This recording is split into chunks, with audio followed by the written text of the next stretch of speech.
यदि सचमुच हृदय में पवित्रता है और हम सचमुच ये चाहते हैं कि कोई इसमें बात ठीक नहीं लग रही है, तो हमको बहुत मर्यादा पूर्वक उस बात को कह सकते हैं। उसके लिए अपना संतुलन खोने की बिल्कुल जरूरत नहीं है। मैं तो इस जनवाणी के सामने बैठ के ये बात कहता हूं आपसे कि मुझे कोई बहुत आश्चर्य हो रहा है इस दिनों। मैंने अभय जी कहा था ना आपसे कि जैसा वातावरण लोग में जो बना रहा है, उसमें मेरे को मेरी प्रकृति के हिसाब से जितना गुस्सा आना चाहिए था वो क्यों नहीं आ रहा है, मुझे बहुत आश्चर्य हो रहा है। सच बताओ, मुझे अंदर से विरोध भाव ही नहीं जग रहा। क्या क्या हुआ? मुझे एक ही लगता है कि ये दिनवाणी का स्वाध्याय, पूज्य गुरुदेव श्री की कृपा, उनकी वाणी को अपन निरंतर जो अध्ययन करते हैं, ये गारंटी से उसका ही परिणाम है। मैं कह रहा हूं जनवाणी की साक्षी पूर्वक कि मैंने इनका जवाब मवाब देने के लिए सैकड़ों लोगों को रोका है, किसी को उकसाया नहीं है। ये तो अपने आप ही इतने उकसित होते हैं कि मैंने आपसे कहा था कि आप बोलना, कुछ नहीं कहा। मेरे कहने का मतलब जनता में अपने आप इतना रोष पैदा होता है कि उसको रोकने की जरूरत है, उसको और हवा देने की जरूरत नहीं है। उससे हमारे गुरुदेव के अनुयायियों का भला नहीं होगा। भाई की क्या बात है, आज की बात तो है नहीं। आप हमें 50-50 बरस से जानते हैं, तो किसी ने एक बात कह दिया, एक लाइन लिख दी, क्यों? उससे एक सेकंड में हम सबके दिमाग में से निकल जाएंगे।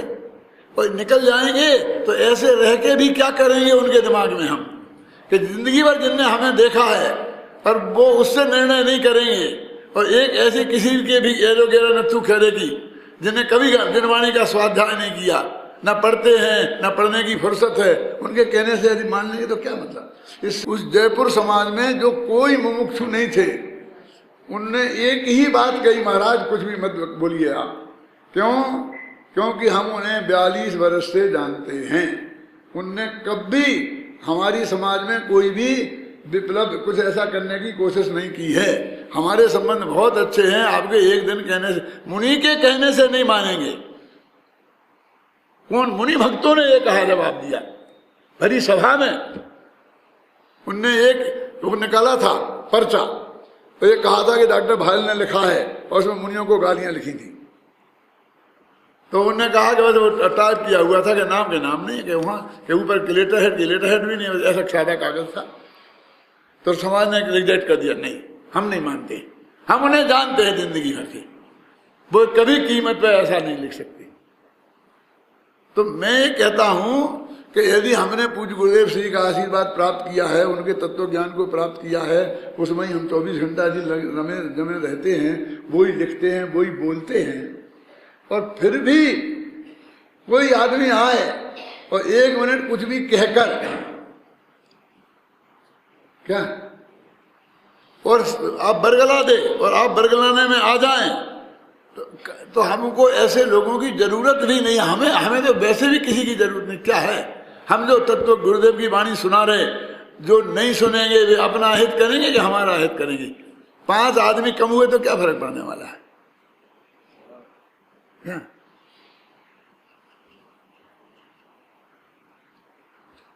मैं नाम लेकर के बता सकता हूँ किन किन लोगों के मेरे पास फोन आए, किन किन लोगों ने कहा कि आपको चुप नहीं रहना चाहिए, आपको जवाब देना चाहिए, आपको ये करना चाहिए, आपको वो करना चाहिए। आप समझ रहे हैं ना? आपकी मैंने कहा भाई हम गुरुदेव के चेले हैं कि no reply is the best reply. हमारे तो राम जी भाई ने हमको ये बताया है कि ज्यादा भ्रम फैल जाएगा यदि, तो अपने अत्यंत प्रेमी हैं, उनको कोई स्पष्टीकरण की जरूरत पड़ेगी तो स्पष्टीकरण हम कर देंगे 1-2 पेज में कभी अंत में। तब पूरा निकल जाने दो, जितना माल आना है सब आ जाने दो, है ना? अरे भाई अभय कुमार जी,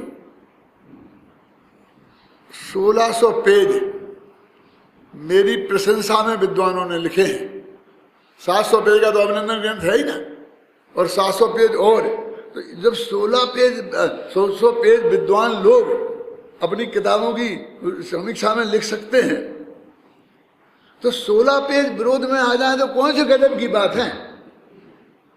वो भी कौन? यूनिवर्सिटी के प्रोफेसर, विद्वान, विशेषज्ञ अपने अपने विषय के हैं। क्यों? तो उसमें कौन सी ऐसी गजब की बात नहीं है, ऐसा बहुत बड़ा कुछ नहीं हो रहा, उससे कुछ होने वाला नहीं है। बस धैर्य से, शांति से 2-3 महीना निकाल दें बस। और सबसे बड़ा जवाब तो ये है कि उनके इतना सारे सब कुछ करने के बाद यदि समाज का स्नेह हमको वैसा ही का वैसा प्राप्त रहा, आप हमें वैसे ही बुलाते रहे और हम प्रवचन करते रहे और आप सुनते रहे, इससे बड़ा जवाब और क्या होगा कि हम तुम्हारी बात हमने कोई ध्यान रद्दी की टोकरी में डाल दी। क्यों? क्या है इसमें? क्या है? इसलिए मतलब बिल्कुल विकल्प अपना गुरुदेव का पंथ नहीं है। ये गुरुदेव का पंथ ये है, मेरे कहने का मतलब ये है, विरोध के प्रति भी हमें सहिष्णु होना चाहिए। ये भी हमें गुरुदेव ने अपने व्यवहार से सिखाया है।